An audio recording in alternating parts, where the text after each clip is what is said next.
Hello, I'm Dr. Lisa Belisle, and you are listening to or watching Radio Maine, our video podcast where we explore creativity and the human spirit. We are sponsored by the Portland Art Gallery in Portland, Maine. Today in our studio, we have Colleen Barry. She is the CEO of Gibson, Sotheby's International Realty, and so much more. Good morning. Good morning. Thanks for coming in today. I'm thrilled to be here. I'm a listener of the podcast. Oh, well, fantastic. Yeah. And I can't wait to listen to your podcast. So thank you, beautiful human. That's right. This is almost ready to launch. That's right. We're going to launch next month. It's a friend of mine and I, Christine Newell, and she's the author of a wonderful book about gratitude. So, she has always been an inspiration for me over the last several years as we've gotten to know each other. And finally, she said to me, we should really do this podcast thing. Let's share our thoughts and ideas. And I had gone through a lot over the last year and a half, and I found that as I shared it, and I was encouraged to share what I was personally going through, other people were saying, this is an experience that I had and I didn't know other people had.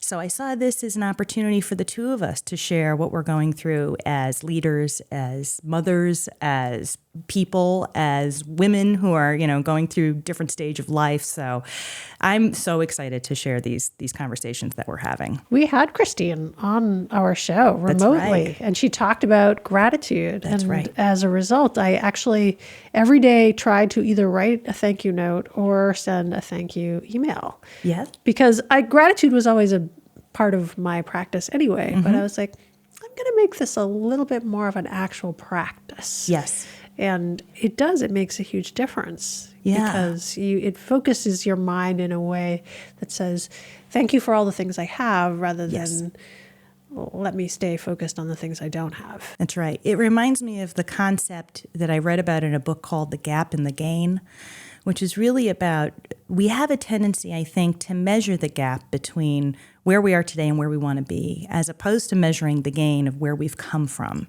And when we really start to think about things like that, like all of the blessings that we have in our lives or what we've been able to accomplish, it's pretty astonishing.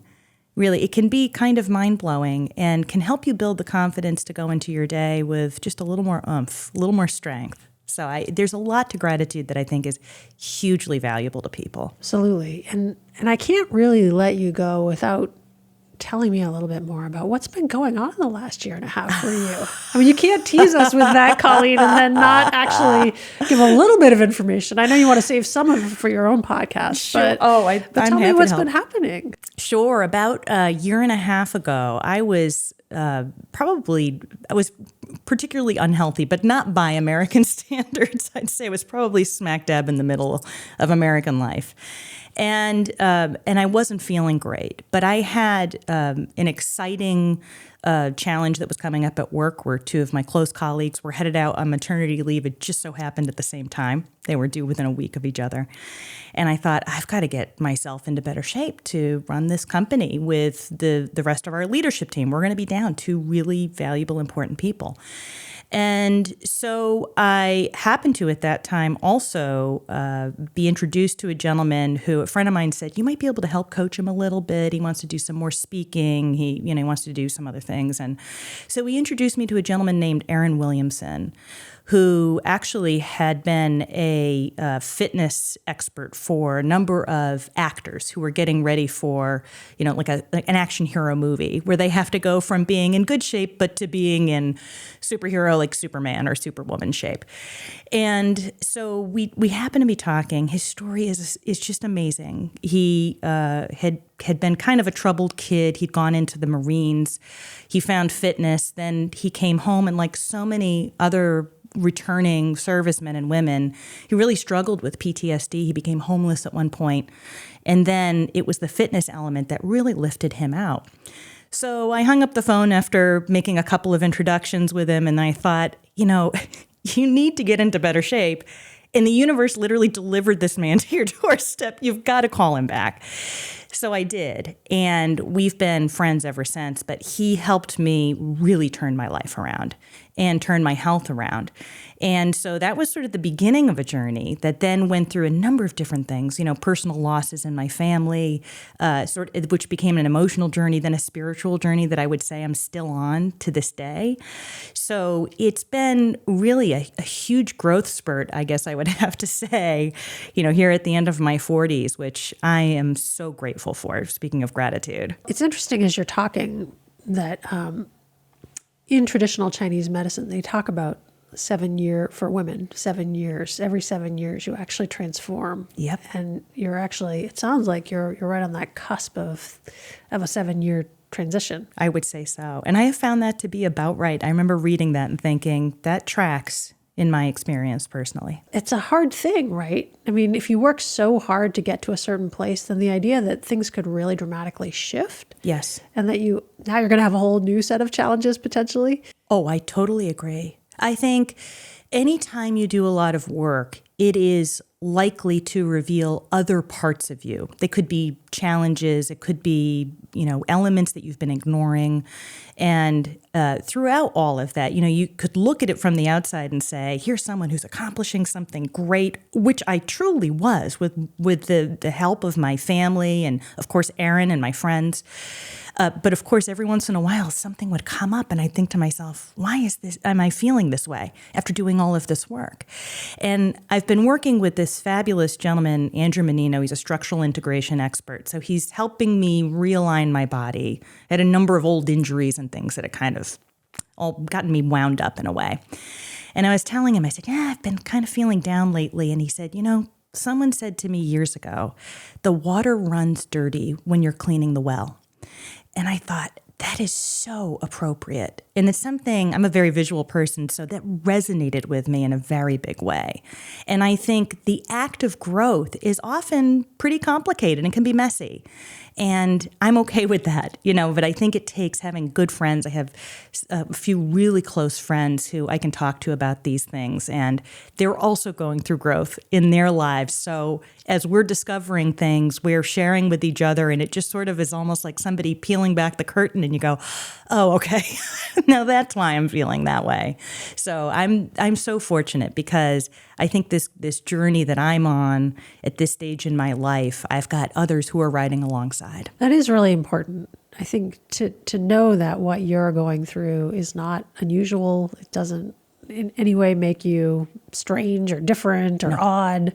I mean, this is just life. Agreed. It's just what happens. Absolutely. I think we're all made by our experiences. We're essentially programmed. And some of those experiences we've chosen and others we haven't. But I think ultimately it's up to you to decide what of that programming do you want to keep, what do you want to discard, and what do you want to reprogram or add in. It's like cleaning out a closet, sort of. So when I think about you and your life, and based on my very limited, we ask people for some information before they come in. And, obviously you're a friend of Emma's and of Heather's, and that's right. They've both been on the podcast. And I don't think people would know by looking at you that you've had the career journey that you've had. Mm-hmm. You originally were a graphic designer. Mm-hmm. You were a documentary filmmaker. Mm-hmm. You worked your way up from a much smaller version of the real estate work you do now. That's right. And I guess you were doing rental properties? Yeah, so actually my first job at this company 22 years ago was answering phones in the rental office. It was 2002, and it was after the dot-com bust. I had finished a year-long contract in the documentary film world. And it was, of course, post 9/11, too. So the economy was not in a great spot. A lot of my friends who had spectacular jobs, where they were paying way too much money to have these folks on staff. And everybody had ping pong tables and there were beer taps in every employment office. It was just ridiculous in that dot-com era. But everybody was laid off. And so I was piecing things together to make my mortgage work. And I was cooking pizzas in a restaurant. I was doing some freelance graphic design work because that's where my training had been. And one of my neighbors said, hey, give me your resume. They need someone to answer phones in the rental office. And I said, sure, I'll take it.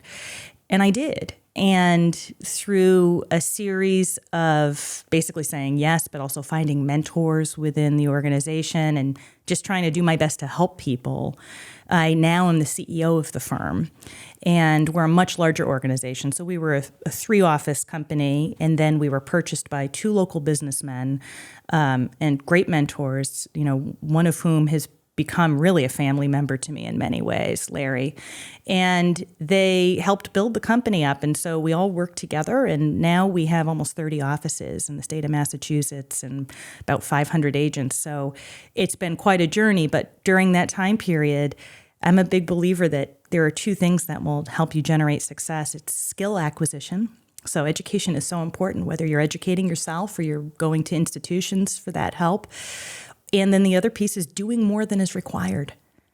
Just sure, there's the job and how it's laid out in front of you in terms of the role and the tasks they're asking you to do. But it's so much more important to figure out what is going to be fulfilling for you. And a lot of times it's so much more than what's on that list, on that job description. So those 2 things really helped me advance and continue to do so in a way that it's even surprising to me, someone who lived it. So it's been really a ton of fun, and I continue to love this role because I get to lift people up. And, something that's important to me is there's a difference between management and leadership. And I had a lot of managers leading up to working with Larry. And then he's a real leader. So what he tries to do is figure out where are your strengths, where's your curiosity, and how can we help you really pursue that? And, I remember at one point saying to him, there was somebody who wanted to take classes in something. And I said, are you worried that if they take those classes, they'll leave?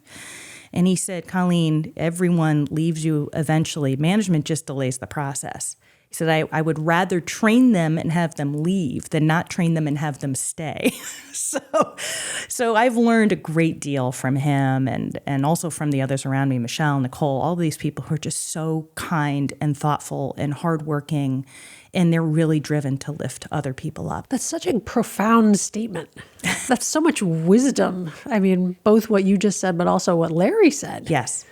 I mean, this idea that, nobody stays in a job forever. No. And even back in the day when people did stay in a job for 30 years, there was still a progression. Most people. Yes. Most people weren't showing up doing exactly the same thing. That's right. Right. That's right. But I think sometimes it's easy for us to say, no, you fit my need right now. Please keep being that person. That's right.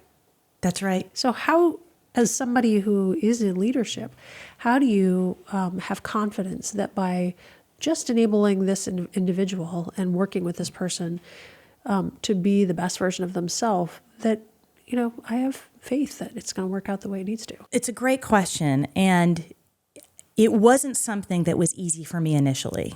I really struggled with when people would leave, and they left with good reason. Things would change in their lives, or they were looking for advancement in an area we just didn't have, or, whatever it was. That was a struggle for me initially. It felt really personal because I'm so personally invested in what we're all doing. However, over time, I started to learn that there's a flow to this. Even in life, romantic relationships, family relationships, there's a flow. We're each on our own journeys. And we ride along for a while because it makes sense for a while, but it doesn't necessarily make sense forever. And that's not failure. I just think that's the nature of life. So, even romantic relationships that end. I remember a friend of mine saying, I can't believe it. Our marriage is ending. We've been together for 20 years. What a failure. And I said, that's not a failure.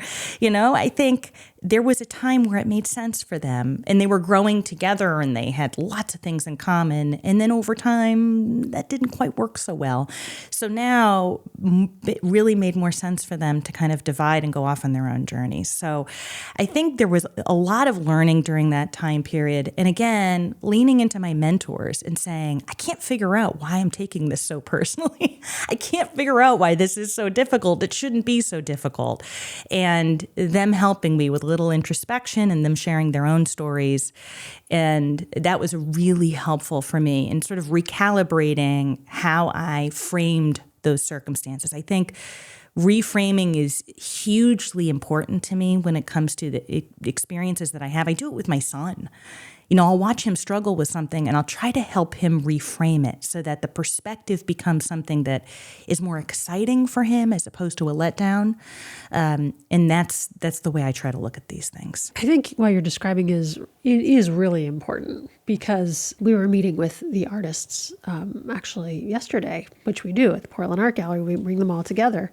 And one of our artists, Dietlin Vanderschaff, she said to the rest of the group, I know you get concerned about standing up in front of people, but when you feel nervous, look at that as just energy. It's just energy. You don't have to look at it as anxiety. You don't have to look at it as fear. Yep. It's just the energy of moving you forward, and that's okay. I love that. I think there's value in reframing that piece and understanding that excitement and anxiety are really kind of two sides of the same coin. But I think there's also something about getting comfortable with being uncomfortable that's so important, because I think we have a tendency to seek out comfort and to want to stay in that. The problem you run into, of course, is that initially that's like a hug, and then eventually it's like the hug of a boa constrictor. So your world will get progressively smaller if you try to stay comfortable. If you can get used to being a little uncomfortable, then what happens, I think, is that you expand those boundaries over time, and you develop confidence in areas you didn't think you'd have confidence. I remember hearing recently, fear is a mile wide, but it's an inch deep. And that's definitely been my experience, that if I'm afraid of something, if I really face it and I go right at it, it's amazing how often it just dissipates immediately. It's like a fog. It just goes away. So I think if people can get comfortable being uncomfortable, they'll find that their path opens up quite a bit more. So as somebody that has spent 22 years in essentially sales. Yep. Which is, I think, probably one of the hardest professions there is. Mm-hmm. That's my personal opinion. But sure. Some people might say, oh, being a doctor's hard. And I'm like, no. Yeah. I think sales probably tops the list here. You are continually needing to show up and work with people, understand where they're coming from, understand what their needs are, but also pay your bills and, make sure that the people that work with you are cared for. And so there is an uncertainty that's involved in sales. Sure. Because you really never know if somebody's at the right place to be buying a house, for example. That's right. Or not. Yeah. So how do you work with that uncertainty and the idea that I need this person to buy this house? Right. But that's really it's not about me, it's about them. That's right. So it's interesting because, I don't personally sell myself, but I lead salespeople, and that uncertainty is constantly there for them. And what I found is that if you start really thinking about yourself as the start of every day, what am I going to do for myself? How am I going to make this work for me? It escapes you. It's like a wet bar of soap. The harder you grab at it, the faster it leaps out of your hands. And the reality is when you can come at it from a servant's heart, the idea that I am here to help others get through a challenging time, to help them build wealth, to help them find the right place to raise their families or to take on a new chapter in their lives. If you can look at it with that perspective, everything changes and people feel cared for. And that's ultimately, really, if you think about it, it's how we evolved, is we're tribal. So we need to care for one another and to show that. And I think the other element of uncertainty is that obviously things are changing constantly in the world, in the economy. There are all kinds of factors. Right now, our industry is facing a big change in terms of regulatory rules and everything else. And so when I see that coming, what I have to do is I have to help get people very comfortable with these new concepts. And the reason is because a confused mind says no. So if somebody is unclear about what is going to happen and they don't know how to talk about it, naturally they're going to avoid those conversations because, again, they're going to run to comfort, like we were just talking about a moment ago. So what I try to do is find a way to get them comfortable with these concepts, to be able to reframe things again. So, for instance, in the situation we're in right now, I see this shift in our industry as being a desire for transparency from consumers, which totally makes sense. Consumers are getting more and more used to transparency. And every change that's happened in the last 30 years in our industry has been around transparency. And so I see it as an opportunity to wrap our arms around that and to be as transparent as we possibly can be. Let's be more transparent than everybody else in our marketplace. And I think that can become an advantage, because every time you're facing a crisis, there's an opportunity within it, but you have to find it, and you can't find it by hiding under a rock. So the moment we heard that there was a shift happening, and we'd been preparing in many ways for years for that, but it had moved into the urgent and important quadrant. It had been important but not urgent before. It moved into the urgent quadrant.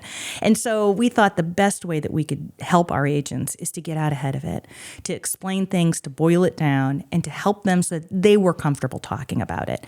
And what I found is that our agents, as being leaders in that space now, having the comfort and the facility for that conversation, has actually opened up more opportunities for them.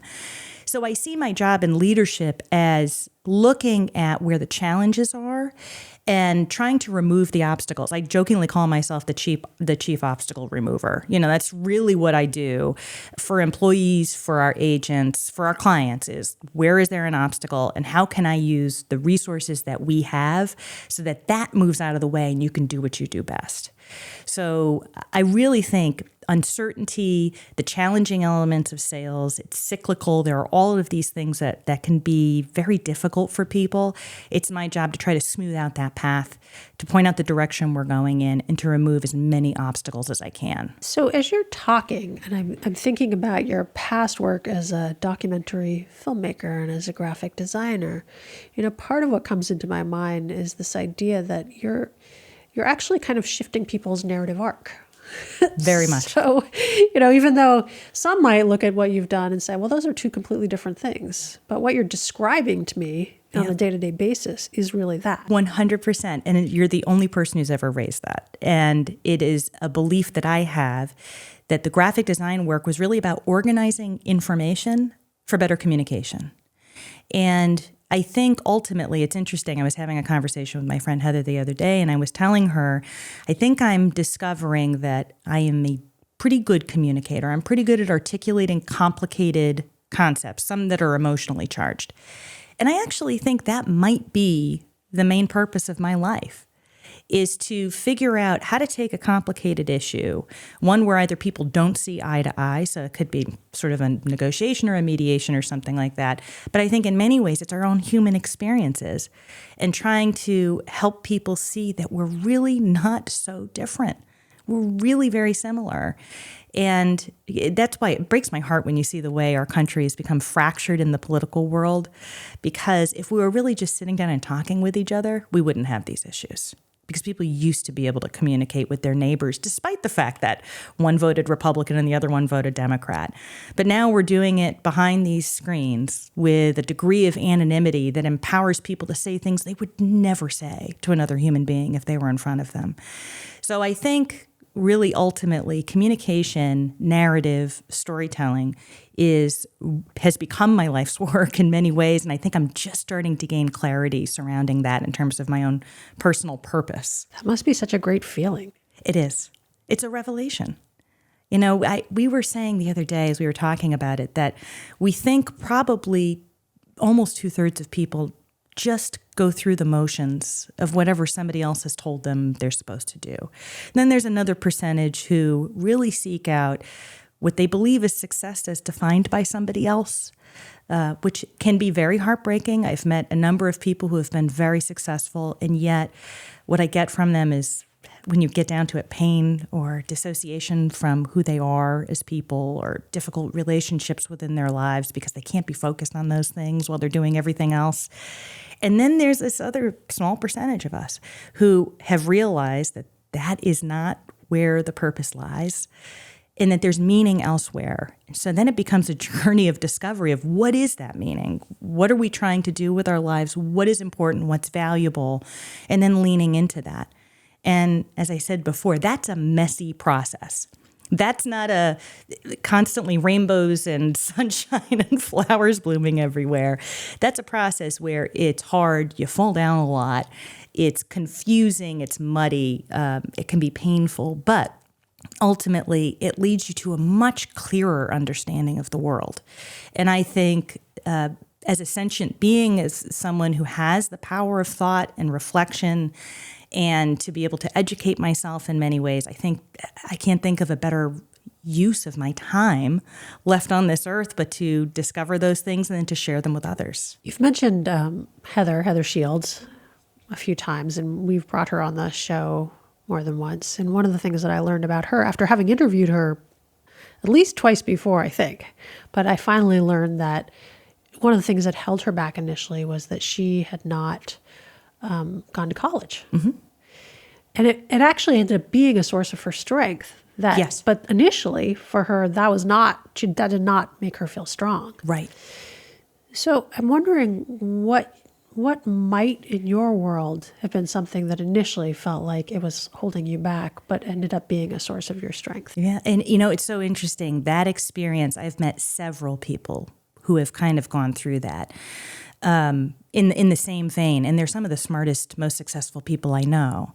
And it's amazing to me how often I talk to somebody who's successful and I discover that there is this element within them that they feel as though it's a limiting factor, I guess is the way I would put it. For me, growing up, I was a closeted gay kid living in a really conservative environment. It was, at the time, the town I grew up in was primarily a factory town and very Catholic. So you were either Irish Catholic, French Catholic, Italian Catholic, or Polish Catholic. And I could tell which one you were by which church you went to. And so there was a lot of hiding there and shame associated with that. And what I've discovered over time is that is a strength. Because as I have allowed myself to become more authentic, more vulnerable, more open, people connect with me in a really interesting way. And I think it's because there isn't judgment coming from me. So the story I was just telling was that I will sit on an airplane, for instance, next to a stranger, and we'll just kind of start chatting. And by the time we land, this gentleman, perfect stranger, will say to me, "Oh my God, my wife doesn't even know that. Please don't tell anybody about that." And I think the reason is because there's no judgment coming from me, because we all have our own stories. And again, we've all had programming and we've had difficult decisions to make and all kinds of things that have happened to us. So I really think that in a way, that experience is a point of strength. And I have even thought about having a book project about the closet, that we each have a closet.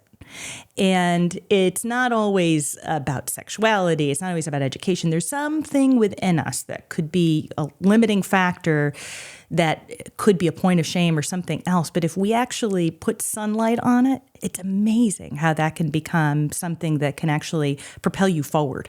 It can be a point of strength for you as opposed to a limiting factor.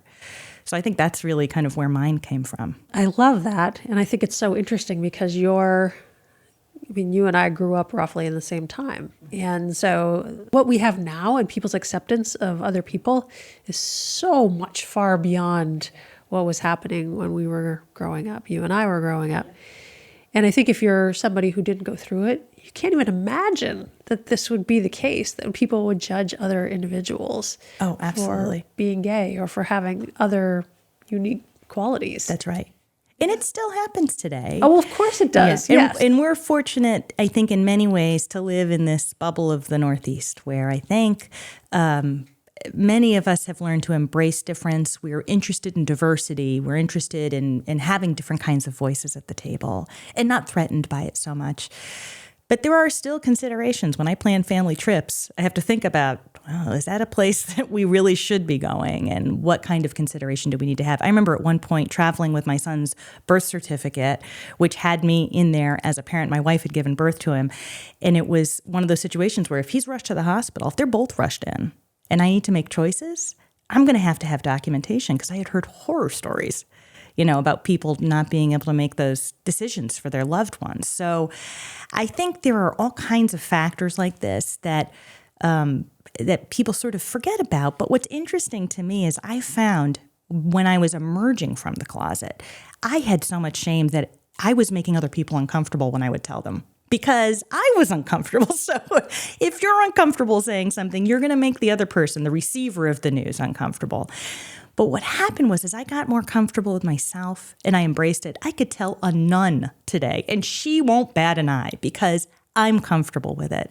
So there is some power in that. If you can, again, fear's a mile wide, but it's an inch deep. If you can just face it and start moving into it, provided you are surrounded by people who can help you and support you and love you, I think there's a lot that can be done with that. It's so true. I mean, this, what you're describing, this kind of the telegraphing that we do to other people.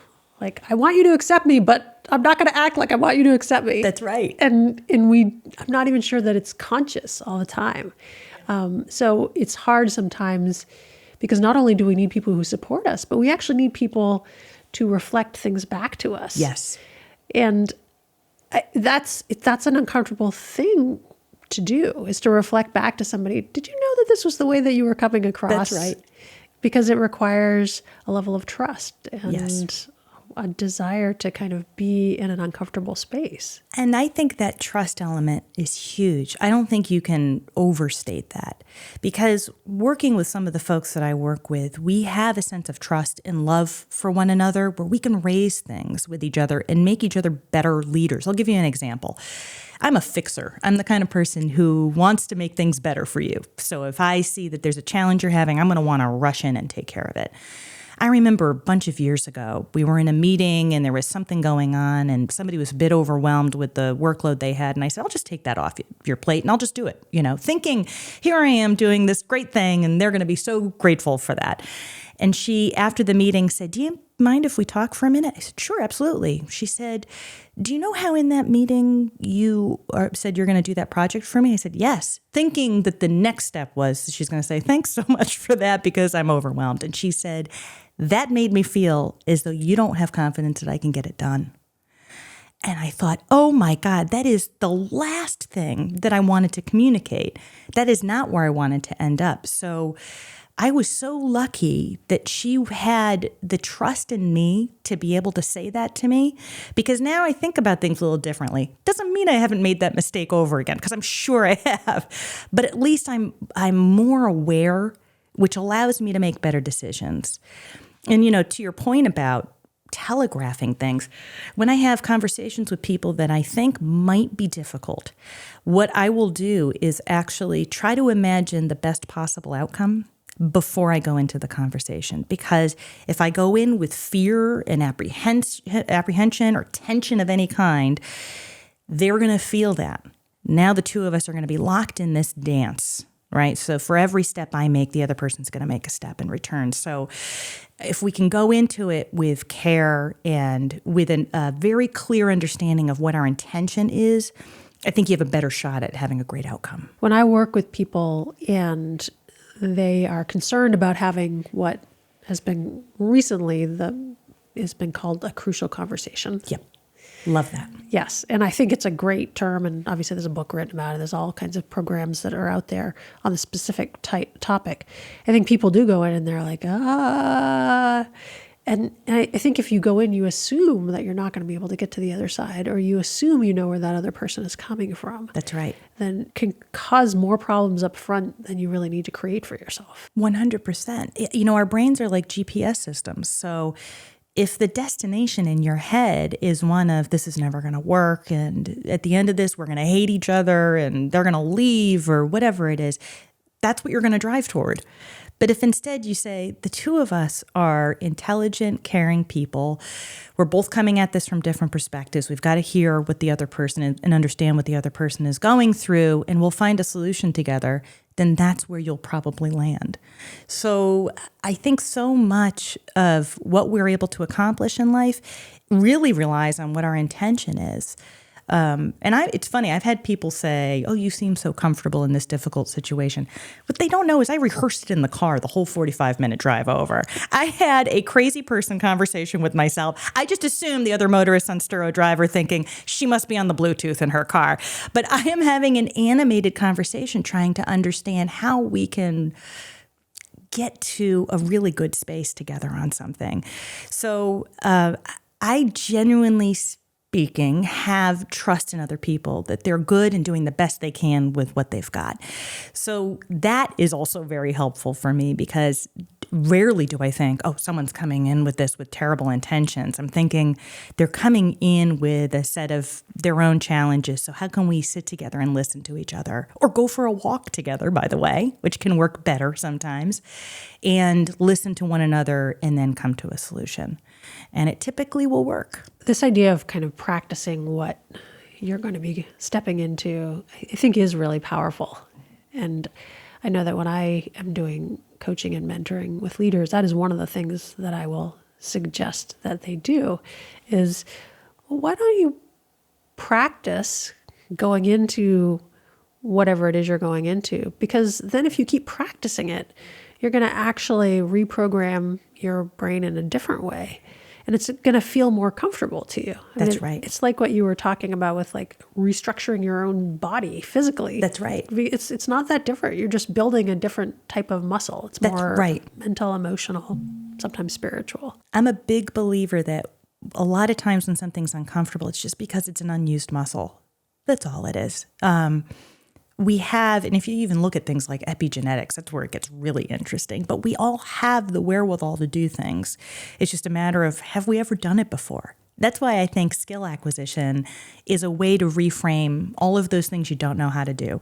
You know, from the moment we're born, we know how to do very limited things, cry and eat and not sleep, that's about it. Even making our bed and tying our shoes are skills that someone helped us with.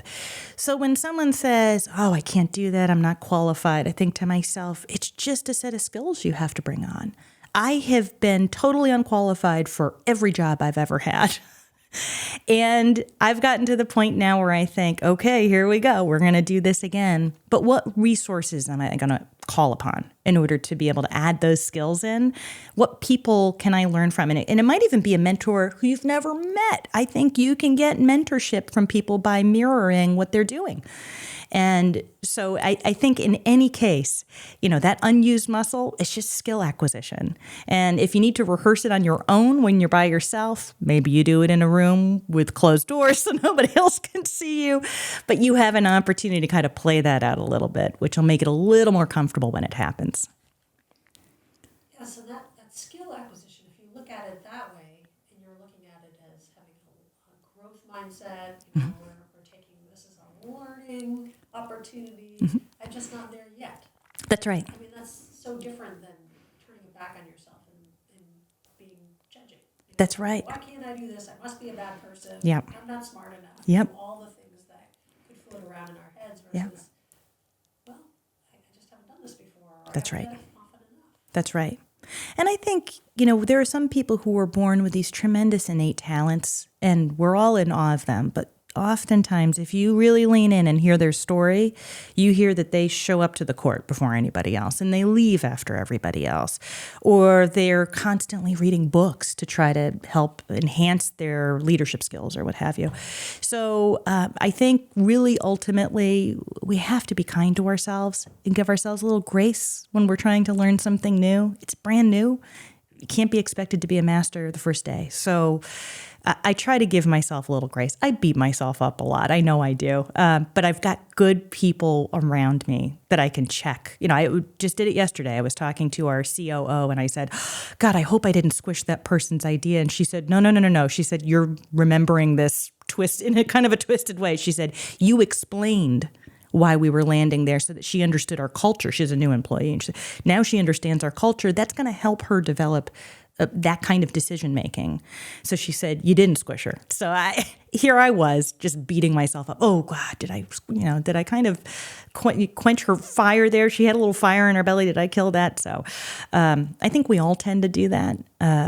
And it helps to have people you trust around you who can maybe hold up a clearer mirror than the one that you're using. Switching gears a little bit, the reason that we have you on today is because of this new relationship that Portland Art Gallery has with Gibson's. That's right. And this is an unusual and forward-thinking idea that you're going to bring essentially a little pop-up art gallery, which is not actually even pop-up, where it's an actual space. That's right. Within your office that's going to be dedicated to art. That's right. So talk to me about how that came to be. Sure. So Emma and I go back a few years now, and I think she's such an intelligent person, and I'm a big fan of the Portland Art Gallery. I come up to Maine to really reset my brain. I think it's got to be, if it's not the most beautiful state, it's maybe the second most beautiful state, but then behind my home state of Massachusetts now. But there's such natural beauty. The people are wonderful. The food is incredible. And the Portland Art Gallery is a place I try to visit every time I'm up here because there is such energy in seeing someone else's creativity. You know, it's a visual story. I'm a visual person and I love stories, as we've been talking about. So it's a series of visual stories. And so, you know, I go there on a regular basis. And she called thinking about expanding onto a new campus, having a new location. And of course, the challenge is anytime you're expanding into a marketplace, it's an expensive and challenging endeavor to kind of start from scratch. Well, it just so happens that we have a space that looks like it could have been the same builder. Like they probably built one space and then drove, you know, an hour to the next one. So in Newburyport, Massachusetts, which is such a beautiful spot, really reminiscent of Portland, by the way, on the water, you know, had been a fishing community at one point. So it's a really beautiful place, old buildings. We have this brand new space that we're so excited about. Big, beautiful brick walls, huge windows. And so when she was describing what she was trying to do and just looking for some advice, I said, you know, it's so strange that you say this. We just so happen to have this new space and we want to get more people in there and we want to have more energy in there and creativity. And so we said, why not try this out? Let's partner up and see if maybe there's some synergy there. You know, people who are talking to us about making a move, they're in a transitional part of their lives where in many cases they're hitting a reset button. Sure, they're bringing some of their things into their new place, but in many cases they're really establishing themselves and trying to find a way to express themselves in a new space. And what better way to do that than to select artwork that is reflective of either your own story or inspires you about this next story, this next chapter. So together, you know, we just started talking about some opportunities. And then she started working with our team. We have a fabulous team that works on facilities and operations. And now we've got gorgeous artwork hanging in that space, which, by the way, has transformed the space. Talk about the power of art to do something for you. It feels different when you walk in there. And the idea that somebody can walk into that space and say, I love how this makes me feel. I want to take that and put it in the space I live in, just makes a ton of sense. So I think, you know, for both of us, we're talking about people finding a way to transform the space they live in and or work in, the wherever they're spending their time, that it just made sense to put it together. There were just so many elements that echoed one another. So this is a fun experiment for both of us to kind of enter into this partnership and see what happens next. Is there just as much synergy as we think there is? So we plan to host some events there and invite all of our clients, invite our agents. So I just think there's a lot that can be done. My hope is that it's the beginning of the partnership. I mean, we have locations where, you know, there are retail spaces all over the eastern part of Massachusetts. So there may be opportunities if we think this is going to work well and we see it really taking off, then I say we just, you know, copy and paste it into the next location. I love that. Scaling. Absolutely. Spoken like a true businesswoman. That's right. We've gotten really good at scaling over the years. We've done a lot of acquisitions, a lot of mergers. We've done some new builds where you're opening up an office from scratch. Each one has its own set of challenges, but it's really, again, it's about leadership. It's about entering into a situation where you know you're going to hit obstacles along the way, but developing a rapport and an understanding of what everybody's strengths are and how do we lean into those? How do we use those as resources when we hit those obstacles? So, scaling is a real passion of ours as an organization. We try to find ways to do that and yet remain a boutique organization where we each know what an agent is facing in terms of a challenge or if one of their clients is really struggling. Despite our scale, we have found a way to do that through communication. So it's a really pretty neat thing about our organization that I've been told by other people is unique. I've been down to the Newburyport location, but I did not see the art on the walls yet. So I'm looking forward to actually seeing the finished product. Please, when you come, I'd love it. Well, I'll take you guys out to lunch or something. It'd be so much fun. Absolutely. Yeah. That'll be a lot of fun. Yeah. Well, Colleen, it's been a pleasure to have you here today. It's been such a joy to be here with you. What a great conversation. I appreciate this. Yes. And I appreciate you. So thank you very much. Thank you. I'm Dr. Lisa Belisle, and you have been listening to or watching our video podcast, Radio Maine, where we explore and celebrate creativity and the human spirit. We are sponsored by the Portland Art Gallery in Portland, Maine. And today I've been speaking with Colleen Barry. She is the CEO of Gibson, Sotheby's International Realty. And I encourage you to look her up, especially if you're looking for a new home, for example. She seems like a great resource in the Massachusetts area. And we hope that you will come visit the Portland Art Gallery new location, Gibson's in Newburyport. Thank you for listening, and thank you for coming on today. Thank you.